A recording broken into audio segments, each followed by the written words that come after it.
Private aviation has always been dependent on trust, experience, and relationships. For a long time, the industry was built by people who learned it through the real deals, real pressure, and real responsibility. Today, the landscape is evolving. We're seeing leaders who approach aviation with sharper questions, stronger processes, and a more serious long-term mindset. That's the focus of the Jet Podcast. In this episode, we're joined by Maan A Bassal, CEO of the Business Jet Center, to share his perspective from the inside of the industry, covering the realities of building a business, navigating the market, and learning through the experience.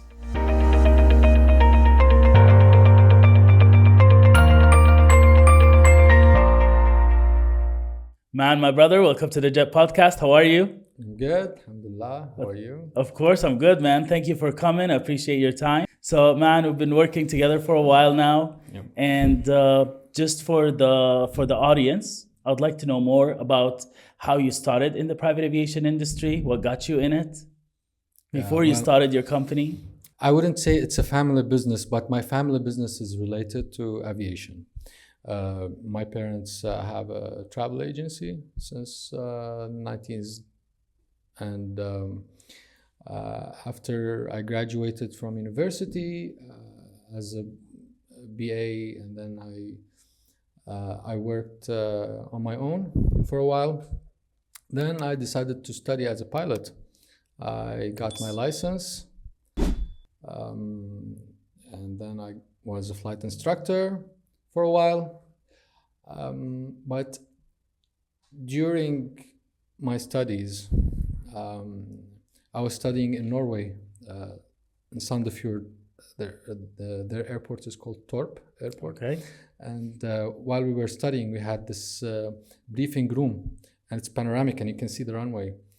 And then while everyone was thinking airliners, right. and I saw a global parking right in front of me.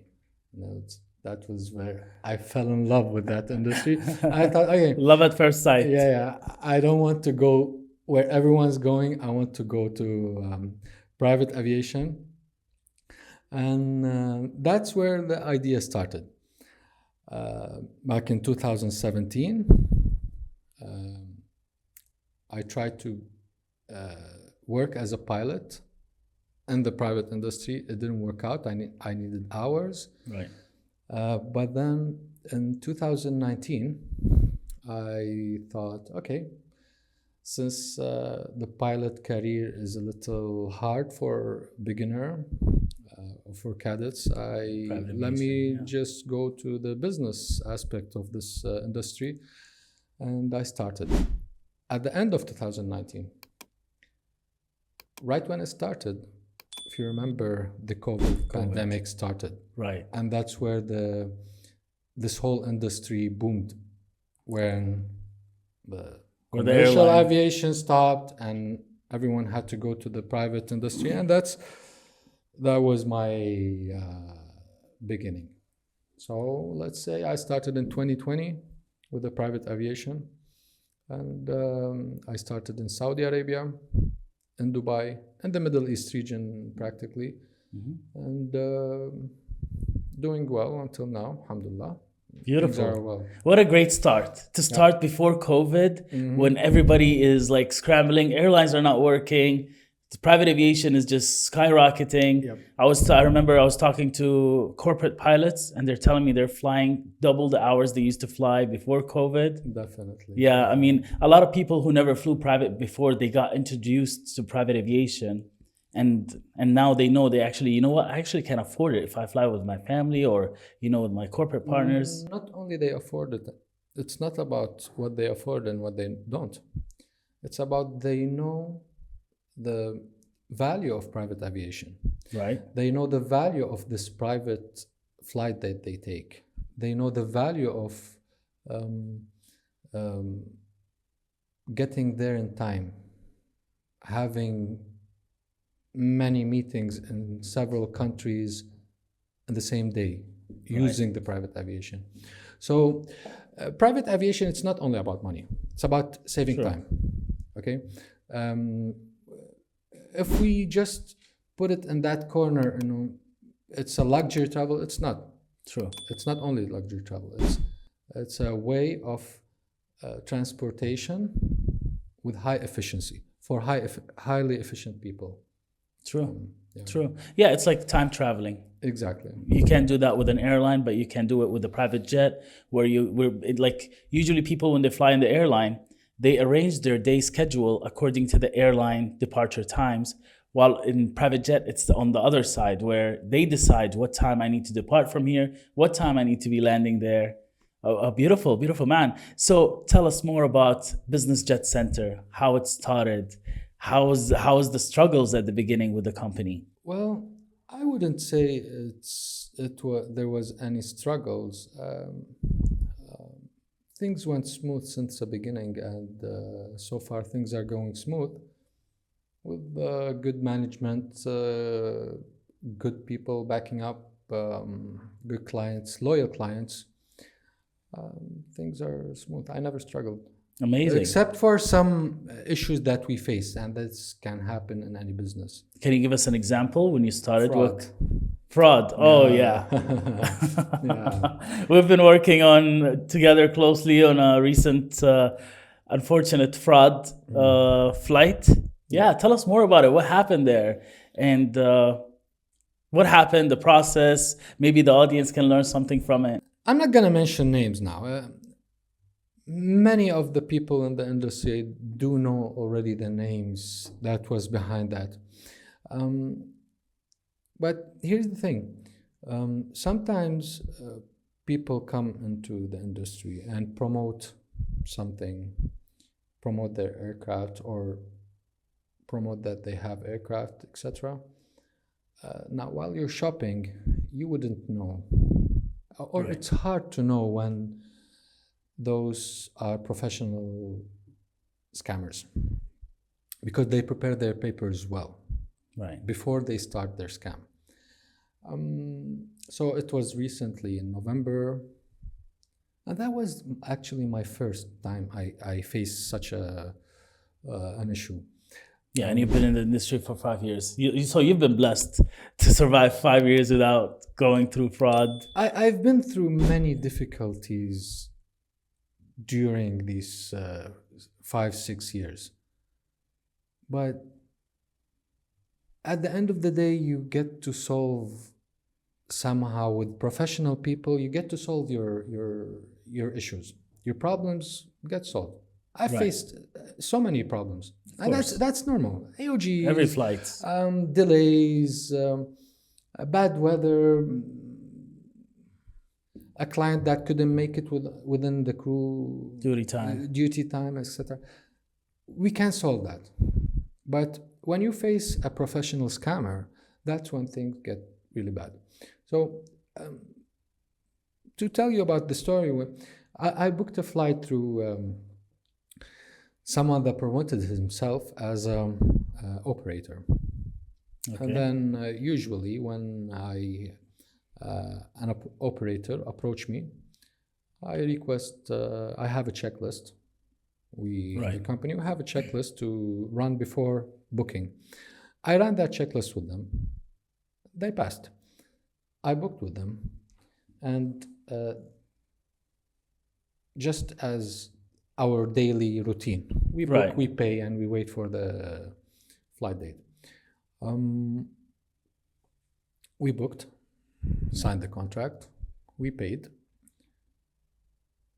Only 2 days before the flight, they informed me that they could not get the permit. Right. I tried to get an alternative and make them pay for it. They refused. So I was booking a heavy jet. They gave me an alternative of a light jet. Wow. So I booked a Gulfstream 550. Okay. You're in the business and you know the difference. So I booked a Gulfstream 550. Right. For 12 passengers, 20 bags. How would they offer you a light for 12 passengers? Where are you going to put the rest of the passengers? When they couldn't get the permit, they said, okay, we have an alternative. It's a Falcon 50. Okay. Super How light. many passengers does it fit? It's only 9. What about the other 3 passengers? What about 20 bags? And can it make the route Paris to Riyadh non-stop? Of course not. So after a lot of communication, we ended up, they failed to provide the aircraft. Then I had to act fast. I remember we had the meeting in the air show, Yeah.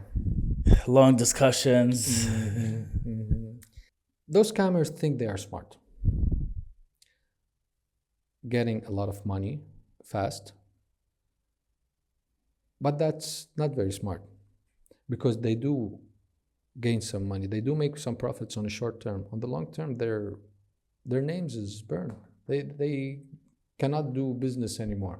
Right. Or they do business and everyone starts to be very cautious with them, which makes it even harder for them to continue their business. That's okay. In the aviation industry, there's rules, there's ethics, there's a word of mouth is very important. Trust is very important. Of course. At the end of the day, this is a business where trust is a big part of the booking process. Right. Whether it's a broker, it's an operator, it's the client itself. So the reputation have an important role here. Of course. I mean, if you lose it, then you lose a lot of business in the future. I agree with you. Like trust, reliability, reputation, it's what makes and breaks the people in the industry. And at the same time, when your reputation is ruined, like a lot of brokers wouldn't want to work with you, a lot of clients wouldn't want to work with you. Think about it this way: a broker, for example, because most of the time I work on the operations side, I manage the aircraft, and for example, these brokers are trusting me as the operator to execute a flight that is time sensitive, where they're politician client, they need to be at a certain point at a certain time, and they're trusting in you. So as an operator or as a broker, reputation is what matters. Definitely. On the other hand, so that we won't be as negative, Right. I have faced other issues with operators that handled the problems, whether it's permits or AOGs, in a very good way. And that's where the reliability just went up. And in this case, for example, also without mentioning names, a few days ago on one of the groups in the community of brokers, someone was asking about an operator. Because of my experience with them, because of my very good experience with them, I went on, I just told him, hey, book blindly, because you know that you're gonna get the service that you paid for. Right. Yeah, and that's where you see that it pays back. If you're doing good, it pays back. If you're doing bad, it's gonna pay you back. And yeah. Well said. Well said. So for the people listening right now, when you went through the situation with the fraud, what was your course of action? How are you resolving it? What do you recommend if brokers went into a situation like this one? How should they react? Well, first of all, I tried to, for a long time, I tried to get into a settlement with these scammers. They weren't honest, and they promised and not delivered. Then you came in the picture. You were an intermediate in the whole process. Even though they promised to settle in a certain time interval, they did not. They kept on delaying their payments. There are certain procedures to be taken. At first, I advise all brokers, don't be silent. Silence will not get you back your money. True. Especially with such kind of people. On the contrary, go. If they harmed you today, they're gonna harm another colleague of yours tomorrow. True. And then they're gonna harm another one after tomorrow, and so on. So someone should stop, or at least put some obstacles in their way. So what I did is, at first I started pointing out, and in the group's community, I started pointing out who there's some scammers around us.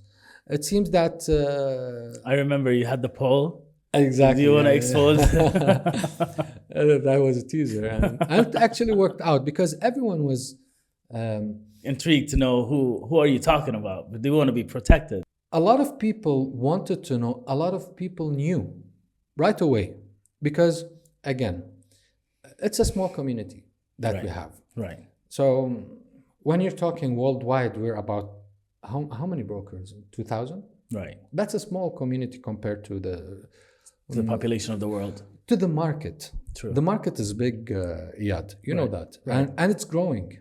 Right. So this amount of brokers, it's still limited, and it's actually a very good industry. And I advise people who are not in this industry and that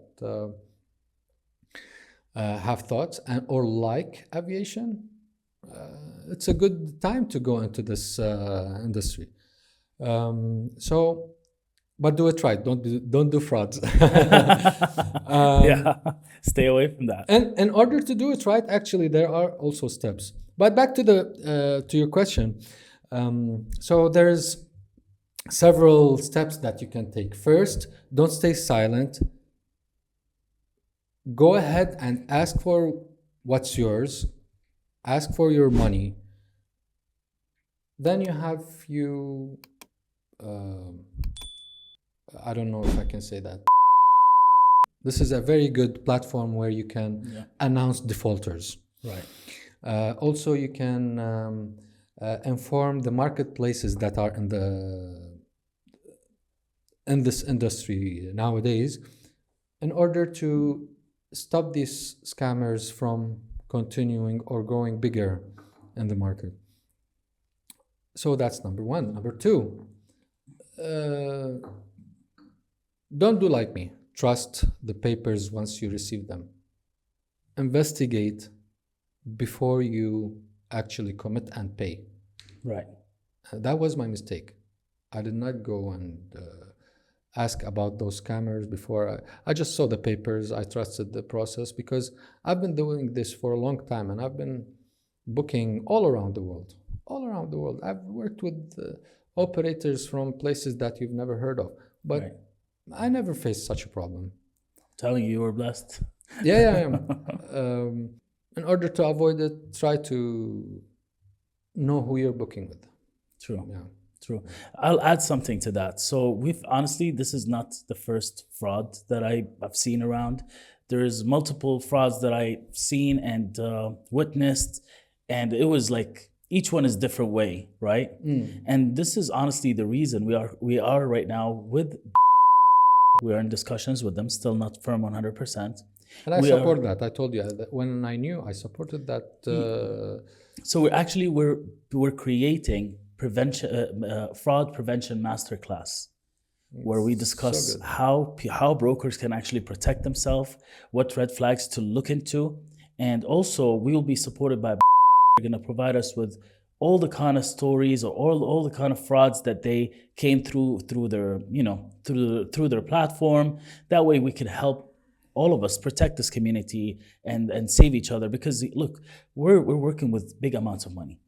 That's true. Like the trip that the last one that you had, it was $100,000. $97,000. 97,000. Not everybody has another $97,000 sitting around just to use there while you wait for the money to come months later, right? Exactly. Yeah. So a hit like this can sometimes take new brokers out of business. Especially, I mean, our clients are ultra net worth individuals. They have lawyers ready to sue you any day, anytime for anything. I got as an operator, I got sued once just for catering, that it was called. Like, they will do it. They can do it. And yeah. So funny thing, we were talking. You had one of the funniest AOG situations. Oh yeah. Guys, we're gonna show you some things here. Yeah. Can you tell us a little bit more about stressful AOG situation? Funny. I mean, funny. We talk about it funny now, but it wasn't funny at that time. No, it wasn't funny. No, definitely not. So It was the flight was booked for a celebrity, a very well-known Arab celebrity, Okay. and he had an event in Riyadh. So I booked him a flight. Everything was very nice and smooth, and he arrived to Riyadh, and it was supposed to the return was supposed to be right after the event, Okay. or the next day. Sorry, the next day. So they arrived to Riyadh, and it was a Falcon 2000 Oh, nice. aircraft. Yeah. So after arriving to Riyadh, the guy went to do his thing. They did an amazing event, during the Riyadh season. But that day it was a little windy. Okay. Not little, it was very windy. Okay. Unfortunately, due to a very simple mistake from the handling agent, Okay. he did not secure the Tie downs. tie downs of the aircraft. On a windy day, and when the crew left some of their luggage inside the aircraft, keeping the C of J To the aft. in the aft, and unsecured aircraft with high winds, then the aircraft went up. Yeah, and it had, while it was parked, funny. it had a tail strike. That Right. was the funniest thing. Tail strike while not moving. Yeah, exactly. So I knew about this at night, around 2 a.m. or 3 a.m. I got a call from the operator. Hey, we're facing a problem. The AOG, da da da. They shared the picture. Okay, that's all right. It happens. Let's find an alternative. The guy is traveling next day at 2 p.m. So we there's still time. have time. Like, okay, let's go look for another aircraft. I found another aircraft. Those operators that I told you that are really reliable. Right. Okay, our aircraft is bad. There's no problem. We'll We'll pay find the recovery. another aircraft and we'll cover it. No worries. And I found another aircraft. They covered it. Then the next day, right before the crew actually went to the airport to prepare the aircraft, and what they saw is that the The windshield. windshield was broken. Wow. It was also due to the high wind, but some obstacles on the runway just hit the windshield and got broken. That's crazy. Same flight, same clients. Same flight, same client, 2 aircrafts on ground. He wouldn't. It wasn't meant for him to travel. But the funny thing is, the second AOG for that flight, we only knew about it only 1 hour before departure, because the crew arrived 1 hour before departure. Right. To start. So off the the client flight. was already on his way to the airport. Okay. And it was too late to cancel or to send him back or to provide another alternative. Another alternative will take at least 3-4 hours. to reposition. Okay. Not even to reposition. Even if you had an aircraft at the airport. Right. Between activating the crew, making payment, contract. Exactly. So it was too late to inform to the client. He was on his way. He actually he was arriving to the airport at that time. So I called him. Hey, I'm sorry to tell you that, but your first aircraft had a problem. Your second aircraft had a problem. And he's like, no, I don't believe you. Because he started doubting, what's going on, huh? Right. I want to see that on myself. And he arrived and he saw the first airplane with a very weird Like position. a wheelie. And then he's like, wow, that's really happening, And then he looked back to he wanted to see the other aircraft. And we showed him the other aircraft with all the windshield scattered. And he's like, you know what? Maybe it's not meant to be to fly today. I'm going to go to Umrah. The guy is like, I'm going back to God. Yeah. And I'm like, okay, I can provide you a flight to Jeddah. And he's like, no more flying for me today. God don't want me to fly today. So actually he drove 10 hours to Jeddah to Wow. to do Umrah. And then he actually didn't fly the whole week. That whole week, because he thought it's some curse or something.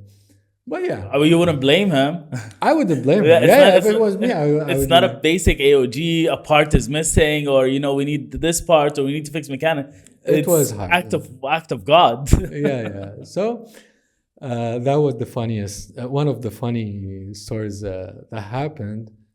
But it went back. It went, يعني, While we have you here, we would like to announce that we have launched our aircraft broker coaching program, designed to support students with guided, real-world application through group or one-on-one coaching. Please click the link on the screen to learn more about our coaching programs. here we talk about operators that are liable. Right. Once you have such an issue, either they refund the money or they provide another alternative, even if they are paying more, Right. losing some of their money, but they gained our respect. 100%. They gained more business from us, so much more business from Right. us. Okay, because now they are my reference. I trust them blindly. Right. I just go and book with them. Not only that, I refer them to other clients or brokers. Right. So, yeah, it was an experience. That whole flight was a good experience for me. Of course.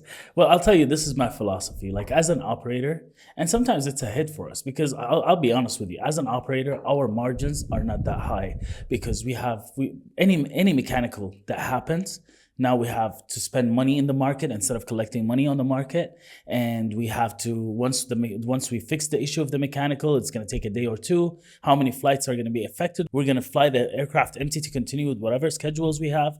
But as you said, as an operator, our philosophy is that we find the recovery. And look, the good thing is, I love this industry because the camaraderie in it. I know a lot of operators. People think like, hey, you're an operator, this is an operator, you guys are competitors. Honestly, I worked with a lot of operators where they recovered my flight. I'd be like, listen, I understand I sold this. This is how much I sold the flight for. Can you please recover me? Like, I don't want to make money. Just recover me. I don't want to lose money as well. And many of the times they'll be like, listen, 1 second, let me push the owner to get you approval for that. Half an hour, 20 minutes later, he calls me. He's like, yeah, I got your owner approval. We'll match the same price that you sold it at. And as you said, the broker will see this. And I'm speaking to them. I'm like, listen, we have an AOG situation. This is the option for recovery. You're not going to pay anything. And this is in case there's delays or something, because most AOGs happen like an hour before flight or when the crew goes to start up the No, plane. AOG is it's either a technical issue or I faced an AOG not for a private jet. It was for charter. That was just last week. Charter what, yacht? No. Aircraft Airbus 320, economy 178 passengers. Okay. It was actually two orchestras that had an event. I don't want to mention his names also, but 178 passengers. Right. That's a lot. Exactly. It's not like you can find a global that can. Yeah, exactly. And it's not like you can find a 320 you do sitting all the there just permits waiting. Even if you find a 320 with that configuration that can take that amount of passengers, that was hard. But again, reliable operators can find a way. Do magic, right? And we did actually. What we did was magic. Okay. So I'm going to tell you the story and walk me through it, please. For you to know what happened. So we had 178 passengers in Ula, which is somehow it's remote. Yeah. In Saudi Arabia, with a very small passengers terminal. Right. And the airport itself is located a little far from the city. You need 1 hour from the city to arrive to the airport. Mm-hmm. When you have orchestras, you have musical equipment. Right. And a lot of luggage. So everyone was prepared. The flight was at 12 midday. Everyone was prepared to go to the airport at 9 a.m. So right. they went out from the hotels at 8 a.m. Yeah, to get there by 9. Get there. I got a call at 9 a.m. saying that while preparing the aircraft, they are facing some issues. They will try to solve it, but it doesn't look good. So we have to prepare ourselves for Right. a situation. Half an hour later, they called me back. They said, "Okay." I tried to send the passengers, "Hey, stay at the hotels. Don't go out. Don't go out." But it was too late. 178, you cannot. Exactly, and everyone was already on their way to the airport. And then half an hour later, the operator called me and he's like, "Okay, we cannot fly this 320. Wow. Please, your 178 passenger will have to find another way." The operator does not have another aircraft. All his aircrafts are scheduled. And then we have to find a way to get those 178 passengers that were flying from Ula to Riyadh. Many of them have connecting flights on commercial flights from Riyadh to their country, to Milan, Paris, Lebanon, Cairo. And I can see. can you imagine the mess? I can see so much drama there. And yeah, that was a big issue, right? Okay. Issues happen, problems happen. The way how you solve it is what matters. Correct. Right? So we had to act calmly and efficiently and fast at the same time, right? In order to accommodate such a mess that happened. And you know, with a small passengers terminal, it's kind of hard to put 180 passengers staying Right. in that small terminal. So yeah, that was hard. But so we managed. I managed to get 280Rs, Okay.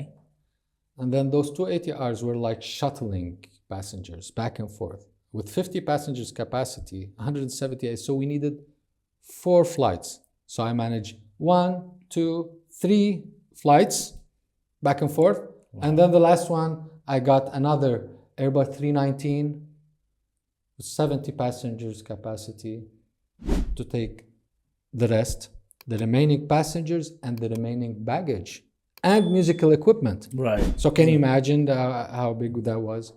So yeah. Well done, man. That's a stressful day. It was a stressful Sunday. It was a Sunday. Stressful Sunday, I would say. Yeah. Okay. So, man, when you have an AOG situation, do you have like a checklist that you go through? What's your process? What's your thought process? Let's say you have a flight today that's happening and the operator just calls you right now and tells you, "Listen, we have an AOG situation. We cannot recover." What are you going to do? What I do is deal with the situation with the first thing I think to myself, stay calm.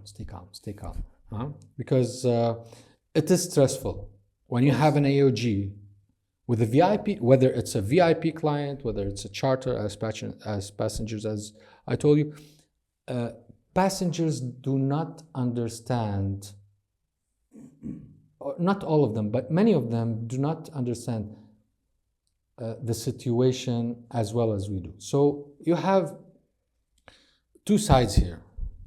First, you have to calm the passenger down. Right. And at the same time, you have to talk to the operator to find a recovery or alternative aircraft or solution. Not only aircraft, you should have a solution. So, yes, there is a checklist. It's a brief checklist. Act calm. Okay. Number 1. Find recovery. Calm the passenger. Find recovery. Act fast. That's my checklist, basically. Finding a recovery sometimes can be costly.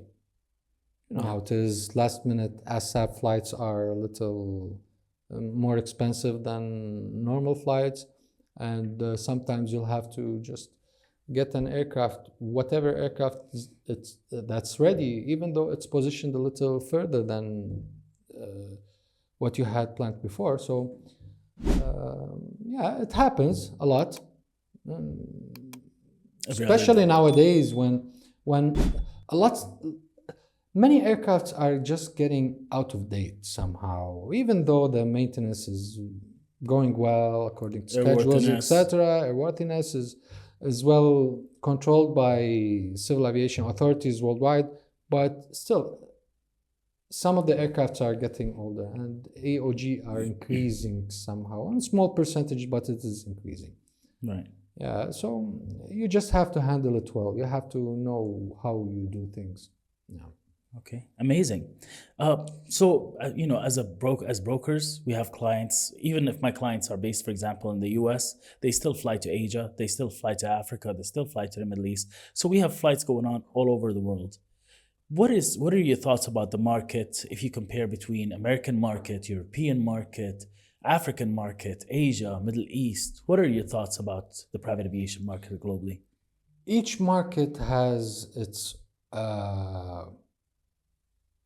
plus and minus, positives and negatives. I don't want to generalize things saying that, oh, in the US it's only business travel that use private aviation. In the UK or Europe it's the same, while in Middle East it's more luxury. No.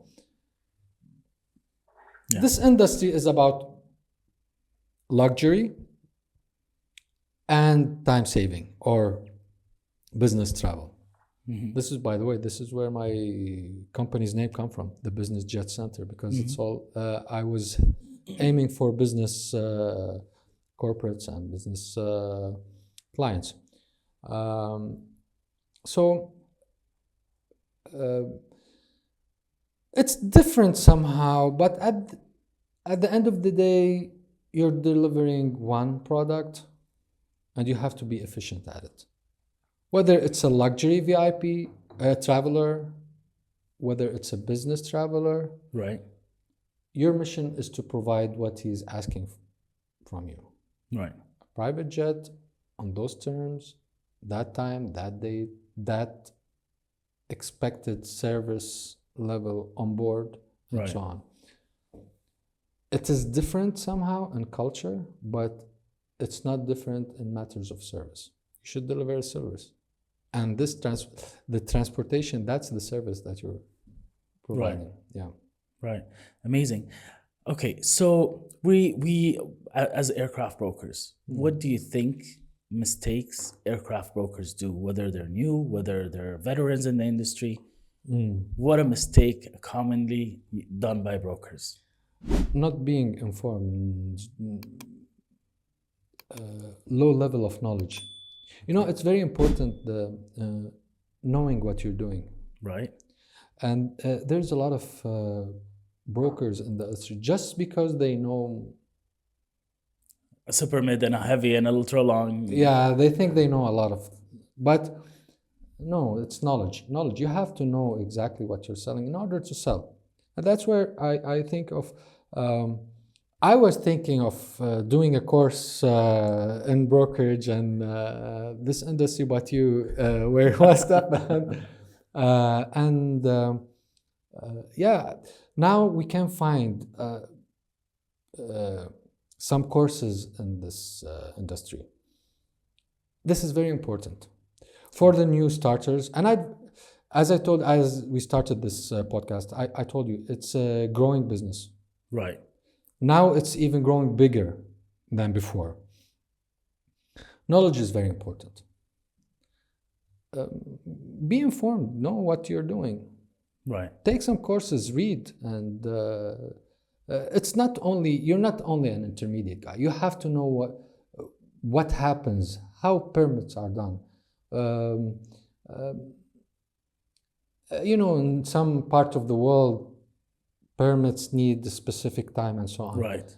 If you don't know this information, then you might give a promise to a client and then you will fail to provide them. And once, twice, thrice, the client will never look back at you. Of course. And then you'll be losing instead of winning. So it's true, man. Again, as you said, this industry keeps evolving. Even honestly, for us at IABI, even every month we sit down with the board members, with the team, and we add more content just because we keep learning every day. And as you said, if you have a client and you promise them something and then you come back to them and like, oh, sorry, to go to London, I will need 2 days for permits, where you promised them to find him an ASAP to take you there. It's it's the client will look at you like you are not professional, because how did you say, okay, I got you, I'll find you an aircraft, take you London today, and then you come back to him and be like, it takes 2 days for permits. It happened to me at the very beginning. Okay. A client asked exactly to London. Okay. There you go. Because they're strict with that. And I didn't know. Right. Yeah. And then I'm like, yeah, sure. I want a swap flight. I want to go to London tonight. Okay, sure. I can provide an aircraft. Thinking that I can.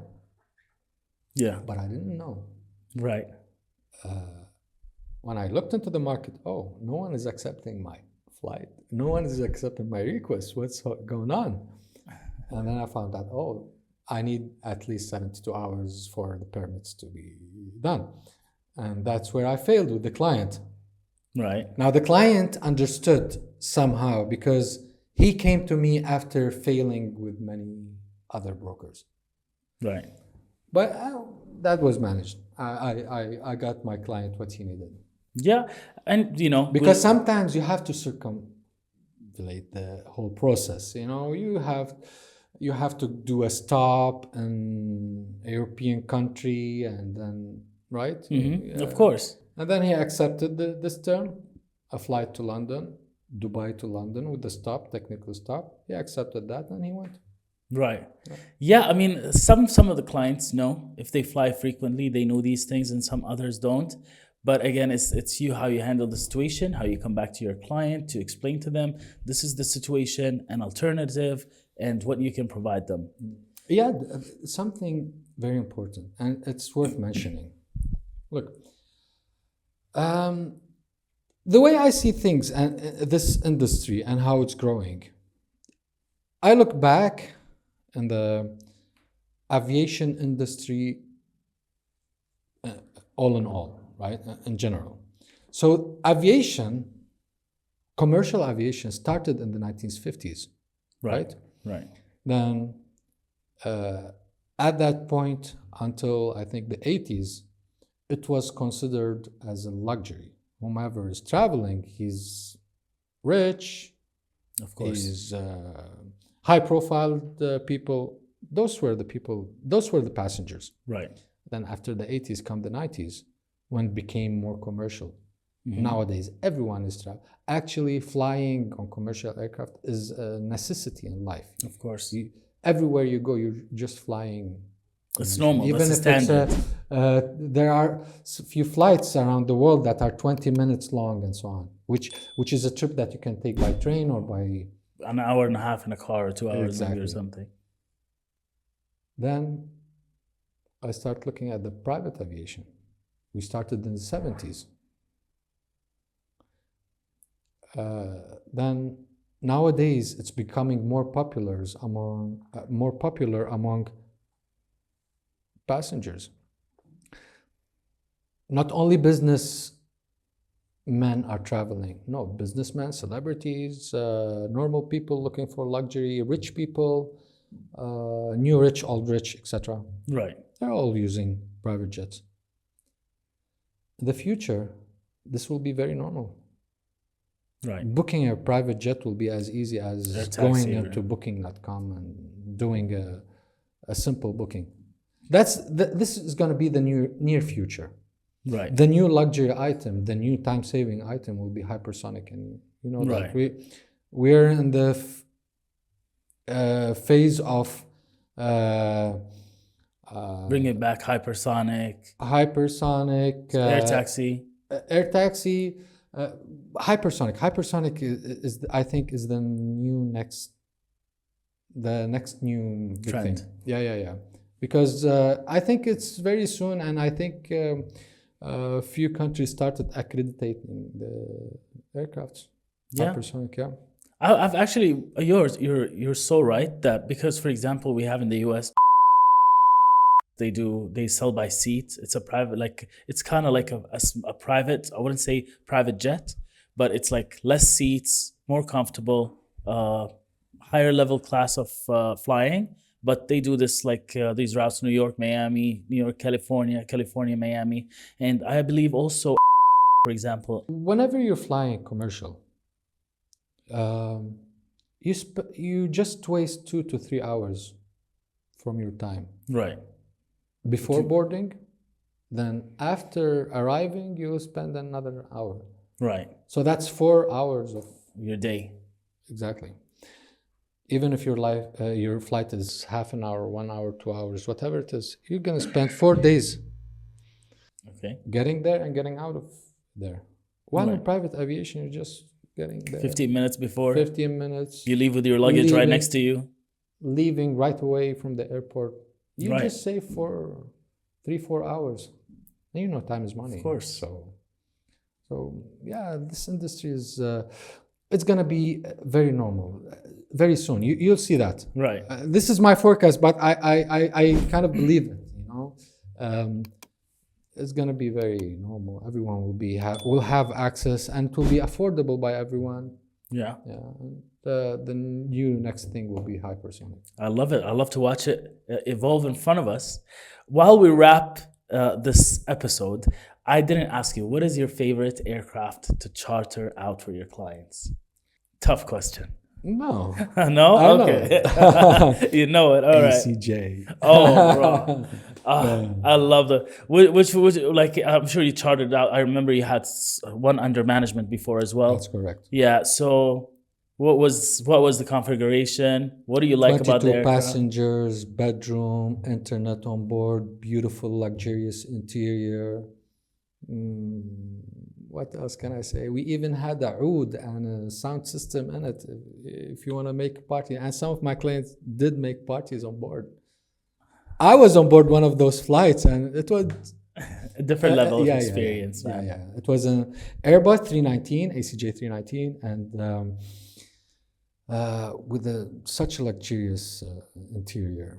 I don't know if I can share the pictures. It has even my logos on the cushions, on the bed. Definitely, we'll share the pictures to show them around, just because it's a beautiful aircraft, and the kind of client that wants to fly these aircrafts is just a different level, you know. They're different level. They know what they're booking. They know what they're doing. They kind of understand you. They know your language, and so yeah. Beautiful. Yeah. Man, my brother, Thank you. it was a pleasure to have you here. My pleasure to be I'm here. sure a lot of people will learn from your experience, from what you've been through. Thank you. I look forward to keep working with Business Jets Center, and inshallah more business together. Inshallah. Thank you, Habibi. Thank you. If you have made it to the end of this episode, it's clear that real progress in this industry comes from understanding how it actually works.